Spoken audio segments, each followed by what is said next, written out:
Okay, we'll go ahead and call this meeting to order for the Water Management Committee. And I have to read something here.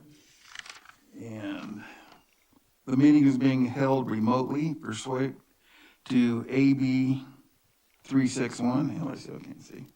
And number one, there is a state of emergency which is currently met by the government's state of emergency declaration issued March 4th, 2020, and state or local officials have imposed or recommended measures to promote social distancing.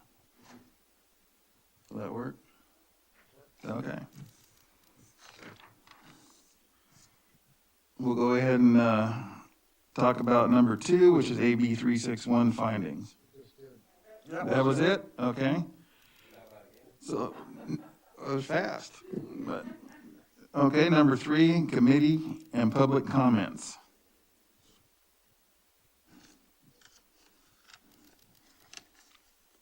Nada?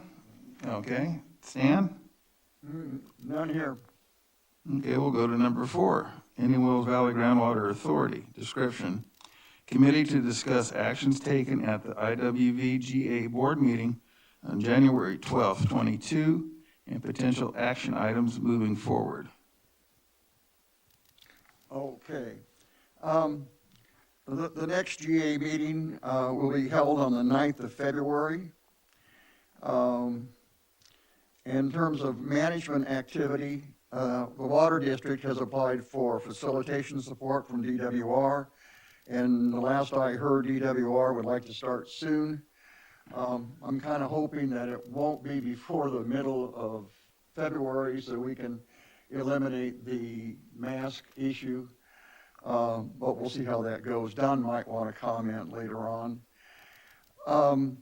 The state-funded grant for GSP projects implementation is due by February 17th. It's a fairly major grant, so I suspect it's going to get a lot of publicity in the next few days, and especially at the next GA meeting. In terms of project activities, the draft 2021 annual report was due to be released for review mid-January. I went on the website about an hour ago, and it still has not been released.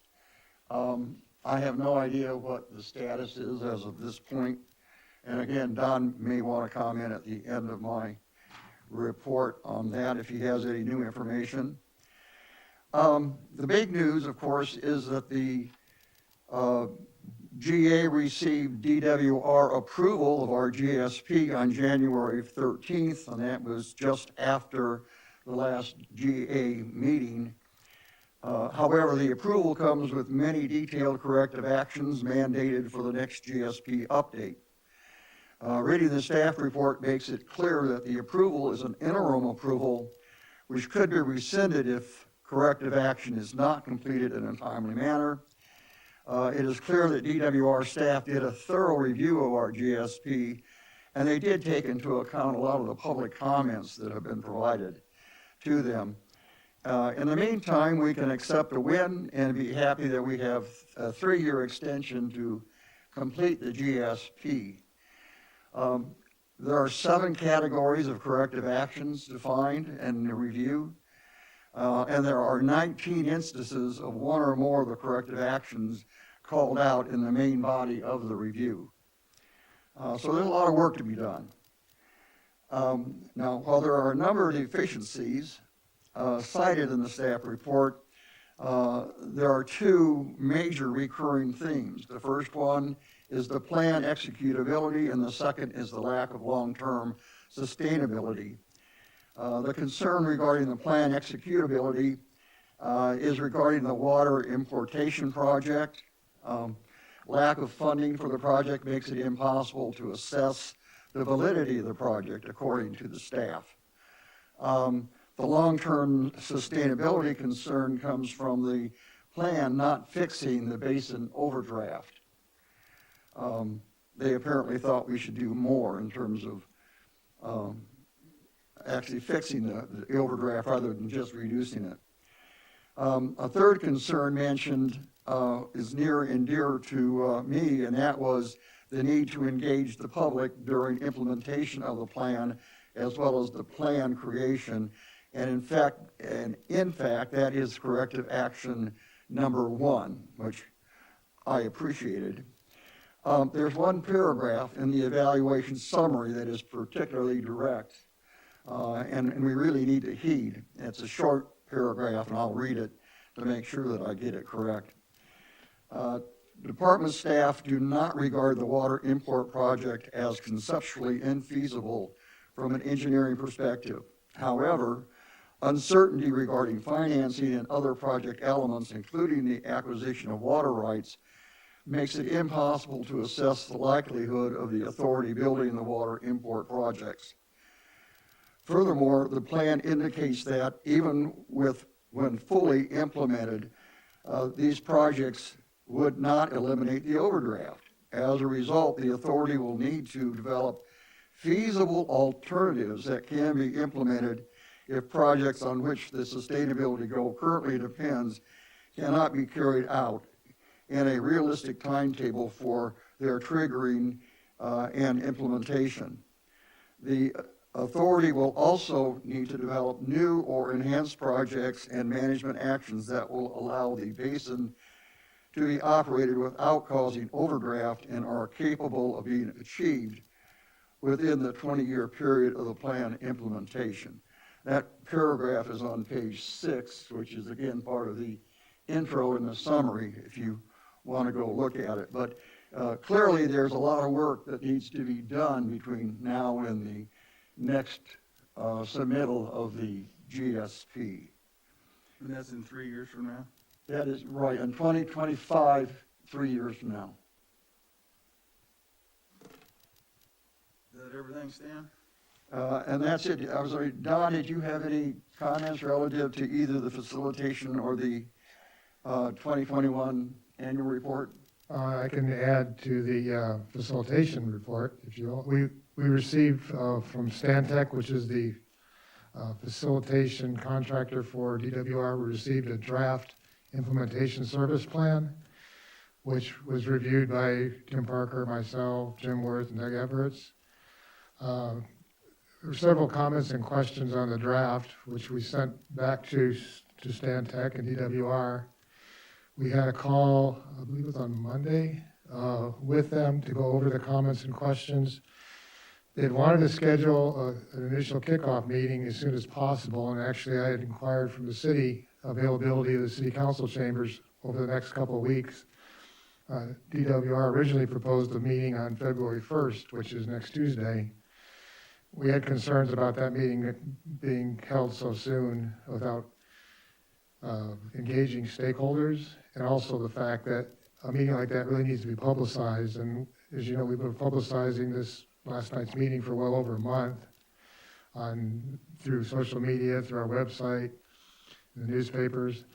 I expressed the fact that we need to have at least probably a month to promote that meeting, to make sure that people are aware of it and we get an adequate attendance.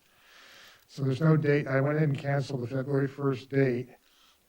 Just today, we received a revised implementation service plan that I haven't looked at yet. I just got it after lunch, but it was to incorporate all the comments and questions that we had raised. So we'll go over that with Jim and Doug and Tim and respond. That's all I can add. There's no date set for the meeting yet. Okay. I agree, we ought to do it as soon as possible, but we got to make sure the public is aware of it. And also, I think if we do it before the 15th, the public's going to be reluctant to come because of the governor's mandate. What happened to, as part of the facilitation, there were going to be individual interviews with some of the major stakeholders. I thought that was going to happen before the get-togethers. You know what the status of that is? That was part of the implementation service plan. We wanted to have a public kickoff meeting first, just to explain the process, but we're reversing that. We want to have, we suggested meeting with the stakeholders first, and then having the public meeting to kick it off, just so the stakeholders are aware of the plan itself. We want to be able to share the draft plan with them, so they know what the process is going to be like before, having a big public meeting, so, I think that would be a good idea. Yeah, yeah, we thought that was a better approach. right. So do we think, is that the way it's gonna happen? Was this, I got the revised ISP, and that was the change that was supposed to be made. Oh, okay, great. Okay, Reverse the tasks around. okay, good, thank you. Sure. Okay, Stan, is that it? That's it. Yeah. Okay. We'll go to number 5, staff to provide an update on the progress of the brackish water supply. Okay, Wade Major, who's with Aqualogic, the consultant for Mojave Pistachios, hosted a web meeting for the brackish study group this morning to present the results of the deep well sampling from the aquifer test that was conducted last November. The results were completely unexpected, whereas sampling of NR1D and NR2D performed in 1991 yielded TDSs in the range of 3,200 to 3,300 parts per million. The analysis from these samples were on the order of 34,000 and 10,000 parts per million respectively. The boron concentrations were exceedingly high, around 260 parts per million. The high TDS, which is on the order of seawater, renders single-pass reverse osmosis is ineffective. So Wade presented some cost estimates for a 25 gallon per minute pilot test lasting 6 months, 9 months, and 12 months. The estimated recovery would be 40% with 60% RO concentrate requiring disposal. The 25 gallon per minute test would yield 10.1 gallons per minute of good water and 14.9 gallons per minute of concentrate that had to be disposed. His all-inclusive preliminary cost for a 6-month pilot project, which included the cost of drilling 2 deep wells, a 40-foot treatment unit, and a concentrate disposal by means of hauling it away from the site, was around $2.5 million, with the cost of hauling away about half of that. So we need to look at other options of disposal to bring that cost down. That's what is going to be investigated. Given the high TDS in the deep wells, also consideration needs to be given to recovery from intermediate or shallower zones. So the next steps are to refine the cost estimates for the pilot study and complete the feasibility study report, targeting a completion date of June 30th, 2022. As far as the grant itself, we did receive reimbursement for invoice number 3. That was submitted on November 29th. We received a check on Monday. That was for $75,129.87 after retention. The 4th invoice packet, which is for the 4th quarter of 2021, that's targeted to be submitted to DWR by the middle of February, and project the amount for that invoice to be somewhere around $80,000. That's it for brackish water, unless there's questions. Anyone? Okay, we'll go ahead and continue on to number 6, alternate water sources.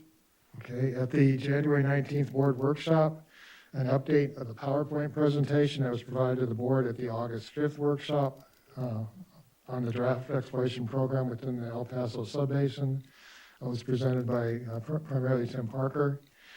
The update focused primarily on the results of reprocessing the seismic data along line 9201 that was collected in the 1980s. Following that presentation, the board authorized up to $200,000 for staff to acquire additional remote sensing data collected during the 1982 and 1988 surveys for reprocessing, and then to use that data in updating the hydrological conceptual model. Tim Parker and I had a phone call with John Jansen of Collier Geophysicals on Monday.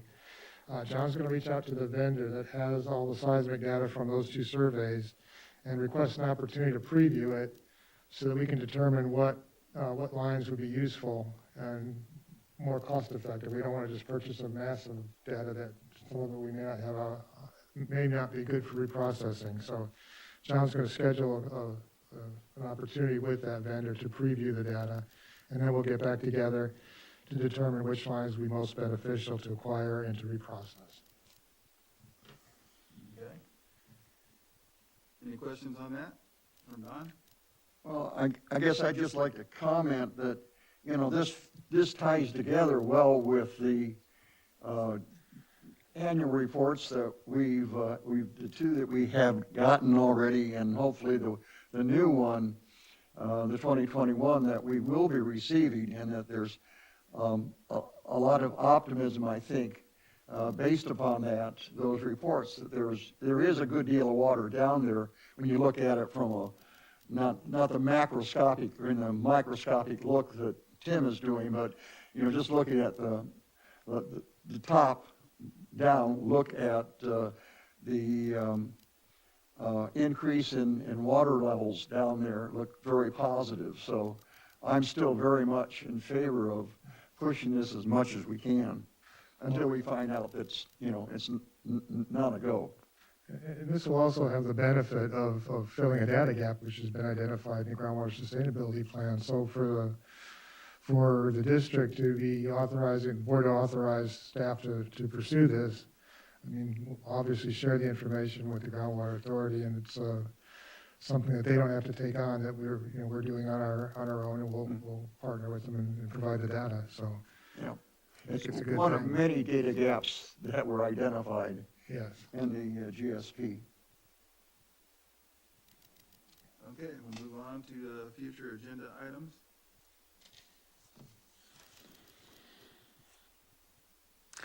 I have none right now, but I am sure that when we get the 2021 annual report and have a chance to look at it, review it, and consume it, that there'll probably be something coming out of that.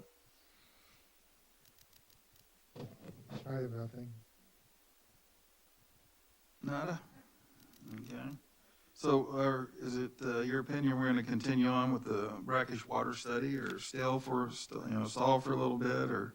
Well, we have to provide a report on what has been done to DWR, and so that report we put together and submitted no later than June 30th. Okay. And in that report, I mean, we need to look closer, as I said, at costs of a pilot study. As it is right now, at $2.5 million for a 6-month test, that's pretty, for a 25-gallon-a-minute test, that's probably cost prohibitive, so we need to look at other ways of disposing of that concentrate. It was like $1.2, $1.3 million to haul it away, and obviously Where that, do you haul it? I mean, we have to go to a back land, to the ocean, or what? Probably. we'd have to go to a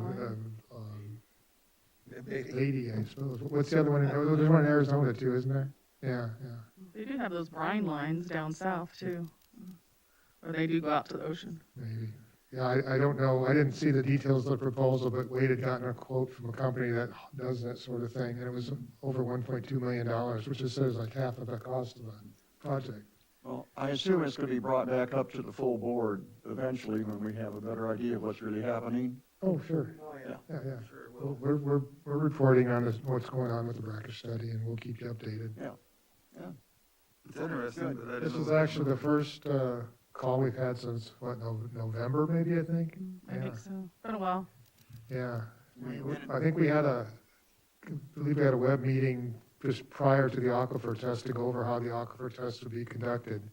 And then of course, the sampling was done, sent to Bakersfield for analysis, and we were waiting for that. So this was the first meeting since that meeting prior to the aquifer test. So it's going to stay on our agenda for a while.